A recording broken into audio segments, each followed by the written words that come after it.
Ini pengalaman aku lah. Ini aku nak cerita pengalaman aku sebagai seorang penguatkuasa yang perlu compound orang yang merokok di kawasan larangan ataupun orang belum dewasa memiliki rokok ataupun menyimpanlah hasil tembakau kan. Jadi untuk pengalaman aku ada jumpa dengan seorang yang ala-ala je, bukan ni. Ala-ala gangster lah. Bukan gangster pun aku tak tahulah kalau gangster ke tak. Tapi bukan gangster lah kot. Ala-ala gangster. Kuat video ni sebabnya aku teringat satu video yang aku buat sebelum ni berkenaan yang apa ni? Yang gangster suara Abang Sally dalam Upin Ipin tu. Yang video yang aku buat sebelum ni boleh tengok lah. Yang tu yang ramai lah, yang viral dalam TikTok. Apa ni, suara dia macam Abang Sally dalam Upin Ipin tu kan. Yang naik Perotang Saga tu. Jadi untuk pengalaman aku ni, aku jumpa dengan dia yang provoke. Dia provoke kerana merokok di kawasan larangan merokok. Dia yang merokok kawasan larangan merokok. Tapi kejadian tu berlaku dekat sini lah, salah sebuah restoran di Kuantan ya. Restoran ni nama dia yang ni lah. Jadi masa tu kita orang naik satu kenderaan. Dalam satu kenderaan tu ada dua pasukan lah kan. Aku dengan si A ni. Yang ni satu pasukan. Lepas tu dua orang lagi satu pasukan ya. Aku namakan si A lah sebabnya tak boleh nama sebenar. Macam tu lah. Jadi kita orang tumpukan ke kawasan ni, ke kawasan-kawasan kedai makan lah. Sebab kalau kawasan kedai makan ni memang banyak pun orang hisap rokok kan. Lepas tu kita orang pun lalulah satu kedai ni, satu restoran ni. Dan masa tu aku nampak ada dua orang sedang merokok. Dua orang sedang merokok dekat sini. Ni dekat sini. Yang ni gambar contoh lah. Yang ni Google Street. Bukan memang gambar sebenar, tapi aku tunjuk lokasi dia. Yang ni aku tengok ada 4 orang dekat sini. 4 orang, tapi 2 orang sedang merokok lah. Seorang memang sedang merokok, seorang lagi sedang hisap vape kan. Lepas tu kita orang pun pergilah. Yang ni masa ni lalu dengan kenderaan je. Lepas tu kita orang nampak seorang lagi sedang merokok dekat depan ni kan. Lepas tu kita orang turun dekat sini. Kita orang turun. Satu pasukan tu pergi dekat depan ni.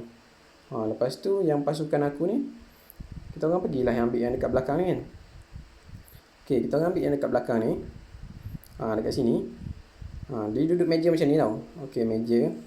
Lepas tu yang sedang hisap rokoknya dekat sini. Lepas tu ada seorang lagi, yang ni hisap vape. Lepas tu seorang lagi ada member dia dekat sini dan seorang lagi dekat sini. Yang ni kerusi kosong lah. Kerusi kosong. Lepas tu ada meja dekat sebelah kan. Dekat dalam ni ada meja satu lagi ni. Lepas tu apa ni, ada meja dekat sebelah kosong tu kan, dalam tu. Jadi aku pun mendekati yang hisap rokok ni, hisap rokok dengan hisap vape ni lah. Aku pun kenalkan diri aku daripada kesihatan apa semua. Aku beritahu yang sini memang kawasan larangan merokok lah. Sebabnya kalau restoran kedai makan memang tak boleh hisap rokok. Jadi aku pun mendekati dia, aku ambil putung rokok tu. Dia bagilah putung rokok tu dekat aku ambil. Lepas tu aku padam api putung rokok tu. Lepas tu aku minta IC dekat dia. Lepas tu kejadian dekat sini lah. Gangster yang ala-ala gangster tu bermula. Lepas tu aku minta IC. Lepas tu ada yang member dia dekat sini. Member dia ni tak hisap rokok ke tak vape ke masa tu, tak ada lah kan. Masa tu tak ada lah. Aku tak pastilah dia hisap rokok ke tak. Tapi memang masa kita orang pergi tu dia tak ada. Lepas tu aku minta IC dengan pakcik ni. Pakcik ni aku minta IC dengan dia. Kemudian pakcik ni pun bagi tahu. Dia pun nak ambil lah IC tu. Bukan dia bagi tahu, dia ambil IC dalam dompet dia. Yang ala-ala gangster ni yang bagi tahu. Dia kata, jangan bagi IC. Kau datang duduk dekat sebelah aku ni dulu. Dia yang ala-ala gangster ni ajak aku duduk dekat sebelah dia kan. Masa tu atas meja ni penuh dengan makanan, dengan minuman lah. Okay, jadi aku expect kalau aku nak tulis compound, aku tak boleh tulis dekat sini. Aku akan tulis dekat meja sebelah. Memang biasa memang akan buat macam tu lah. Dekat meja sebelah, meja kosong kan. Jadi aku pun kata, aku ada kata dekat dia, tak apa, kita orang akan duduk meja sebelah. Aku bagi tahu dia. Kemudian dia pun bagi tahu, kau datang duduk sini sebelah aku dulu. Dia kuatkan suara dia lah, dia tinggikan suara dia. Dia kata, kau duduk sebelah aku dulu. Dia kata, marilah duduk dekat sebelah aku. Lepas tu aku pun tak layan. Aku tak layan lah sebabnya kau tak buat kesalahan apa, kau bukan kawan aku tak kenal kau kan. Jadi siapa kau nak bercakap dengan aku? Aku tak ada kerja, tak ada hal pun dengan kau sekarang ni. Sekarang ni aku ada urusan dengan orang yang sedang merokok dengan aku minta IC. Aku pun bagi tahu lah, pakcik nak bagi IC tak? Tapi aku tak panggil lah dia pakcik masa tu. Aku panggil encik apa semua lah, formal lah kan. Panggil dia, encik nak bagi tak IC? Lepas tu dia macam nak bagi tak bagi tau. IC tu memang ada dekat tangan. Lepas tu dia macam nak bagi ataupun tak bagi. Lepas tu dia macam antara dua lah. Dia tengok dekat member dia tengok aku. Dia tengok member dia tengok aku. Lepas tu okay, aku pun ambil IC dia. Lepas tu sebab dia pun memang macam nak bagi, aku pun ambil IC dia lah. Sebabnya memang masa tu tangan dia tu memang dah macam nak hulur lah dekat aku kan. Lepas tu aku teruskan je lah ambil. Lepas tu aku pun duduk dekat meja sebelah. Okay, aku duduk meja sebelah. Aku duduk dekat sini. Yang si A tu, yang sepasukan dengan aku, duduk dekat sini. Okay, lepas tu yang vape ni pun kita orang ambil lah IC dia. Sebabnya dia menghisap vape. Kalau hisap vape ni pun satu kesalahan lah. Sebabnya kawasan merokok samalah juga, tak boleh hisap vape.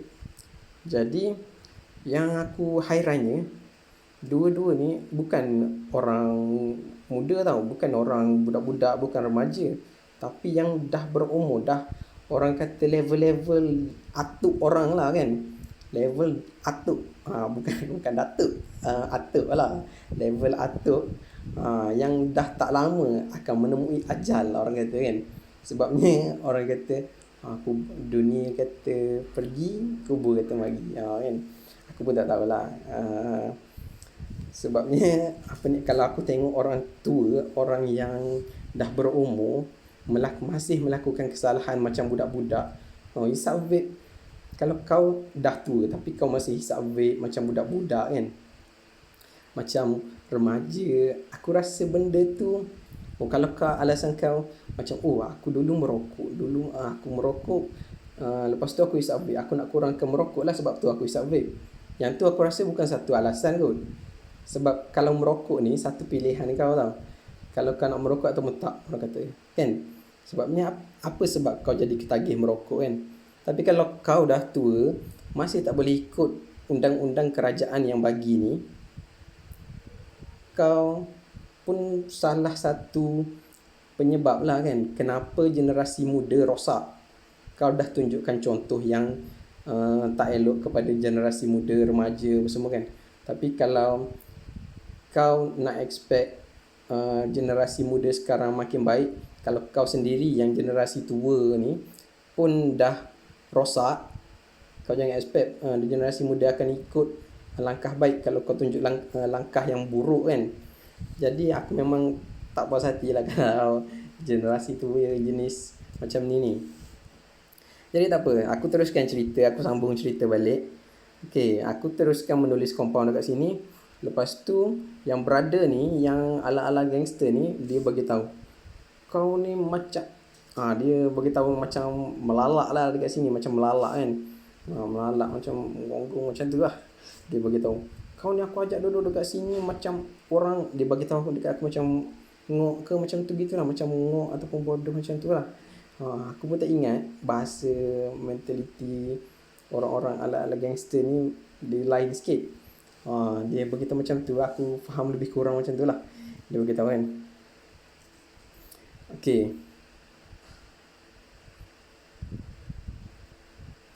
jadi dia teruskan membebel. Dia kata, aku ajak kau duduk dekat sini dah macam orang ngok macam tu, orang bodoh lah.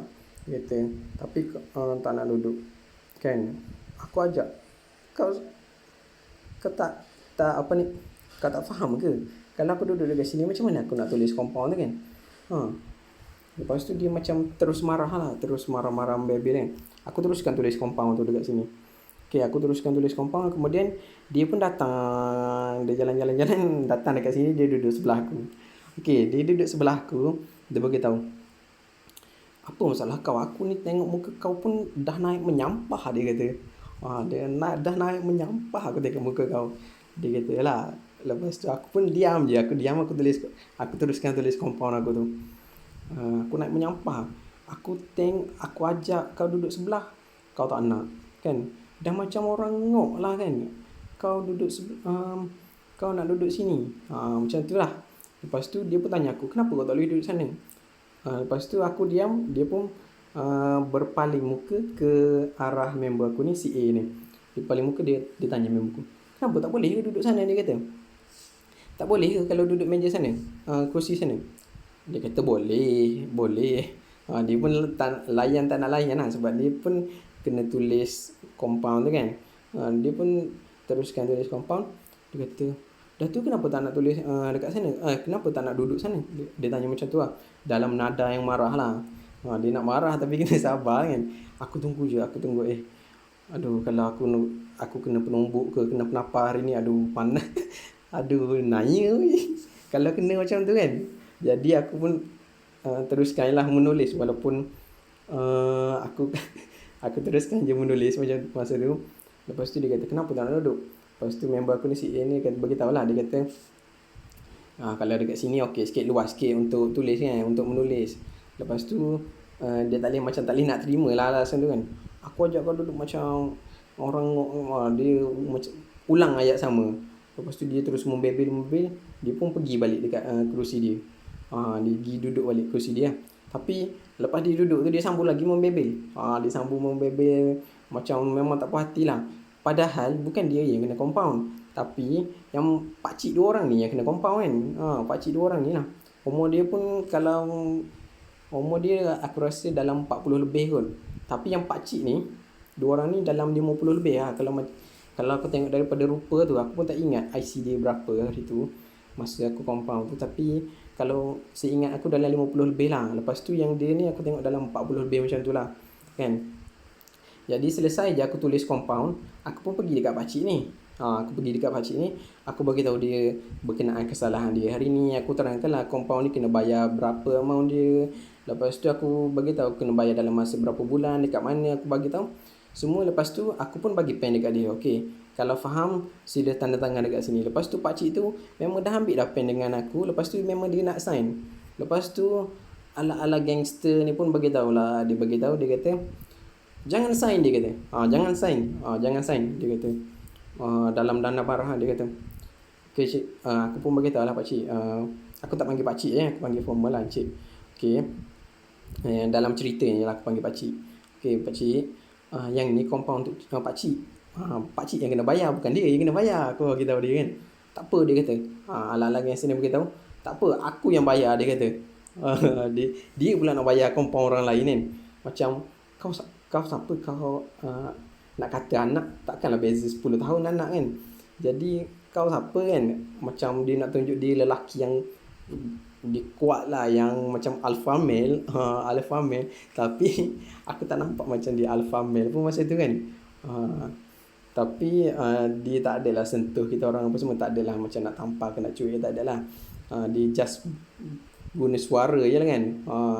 Sebabnya kalau dia apa ni orang kata, belum buku dengan ruas, belum bertemu buku dengan ruas lagi, mungkin dia tak berani ke, macam tu lah. Lepas tu aku teruskan, aku sambung cerita aku. Dia kata dia nak dia pun tak nak sign. Kenapa tak nak sign? Sebab yang ni yang suruh. Dia kata tak payah sign. Aku kata pakcik nak ikut dia. Tak apalah kalau tak nak sign. Aku pun kata tak apalah kalau tak nak sign. Okey, kalau tak nak sign, aku tulis je lah enggan tanda tangan dekat situ. Aku pun tulis enggan tanda tangan apa semua kan dekat notis tu. Aku bagi salinan satu dekat pakcik ni. Aku bagi tahu. Yang ni compound tu tak keluar juga walaupun tak nak sign. Yang ni kena bayar juga walaupun tak nak sign kan. Lepas tu aku bagi satu salinan, aku pun belah, aku pun keluar daripada kedai tu kan. kedai. Tapi sepanjang kita orang duduk situ, sampailah kita keluar kan, kita jalan dekat sini, sepanjang masa itulah dia membebel. Dia bagi tahu bla bla bla bla bla apa semua kan. Apa ni, dia memang tak puas hati lah. Lepas tu aku pun balik, aku pun terfikir kan, sepanjang aku jalan ni nak naik kenderaan balik, aku bagi tahu, siapa yang macam ngok sekarang ni, aku ke dia? Aku tak ada nak bercakap pun dengan dia kan, sebab dia pun tak ada, dia bukan kawan aku, dia bukan melakukan kesalahan, dia siapa kan, dia tak ada apa ni, tak ada kaitan pun dalam cerita ni, tapi dia nak masukkan diri dia dalam cerita orang lain. Macam tu, dia nak tunjuk yang bahawasanya dia ni seorang yang kuat, seorang yang gagah macam tu kan. Jadi aku pun kata, aku tak layan kau. Aku ke yang nampak bongok? Ke kau yang nampak bongok sekarang ni? Lapar perhatian sangat kan? Kalau kau lapar perhatian sangat, apa kata kau order perhatian daripada kedai mamak ni kan? Mungkin kau boleh makan perhatian tu. Okay, yang tu antara cerita pengalaman aku lah sebagai seorang buka puasa yang perlu compound orang yang hisap rokok di kawasan larangan merokok. Tak banyak. Aku rasa ada orang yang kenal kawasan ni lah. Kalau kepada brother yang ala-ala gangster tu, aku nasihatkan, lepas ni kalau orang nak compound tu, kalau kau dah buat salah kan, dalam cerita ni kau tak buat salah pun, orang lain yang buat salah. Kalau kau nak bising tu buat apa kan? Kau nak bising tu buat apa, orang lain yang buat salah. Jadi dalam cerita ni, kalau kau mengaku je lah kesalahan kau kan, kenapa kau nak provoke apa semua? Sebabnya kau dah memang buat salah. Dalam cerita ni kau tak buat salah pun. Kau tak buat salah, orang lain yang buat salah. Tapi kenapa kau nak masukkan diri kau dalam cerita orang lain kan? Tak perlu nak masukkan, nak provoke orang lain, sedangkan orang lain yang buat salah, bukan kau pun buat salah kan. Jadi kalau kau buat salah sekalipun, kau mengaku je lah. Lagipun kau dah tua, tak perlu nak melawan, sebab memang tu adalah kesalahan kau. Jadi kau mengaku je. Orang kata dah caught red-handed. Orang putih kata caught red-handed, benda tu rokok di tangan. Jadi yang tu je cerita aku. Jumpa lagi di next video.